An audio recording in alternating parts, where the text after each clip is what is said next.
அதனால்தானடி பனியிலும் வேர்க்கிறேன். முத்தங்களின் ஓசைகளே பூஜை மணியானதே.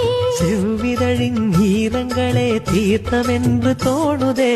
கால நேரம் என்பது காதலில் இல்லையா? காமதேவன் கோயிலில் கடிகாரங்கள் தேவையா? சேலையில வீடு கட்டவா சேர்ந்து வசிக்க? ஜன்னல் வச்ச ஜாக்கெட் போடவா தென்றல் அடிக்க? மூக்குத்தியின் மின்னல் ஒரு தீபமேற்றி வைத்து போக. சொக்குகின்ற வெட்கம் வந்து வண்ண கோலம் ஒன்று போட. என்னை நான் உன்னிடம் அள்ளி கொடுக்க. சேலையில வீடு கட்டவா சேர்ந்து வசிக்க? ஜன்னல் வச்ச ஜாக்கெட் போடவா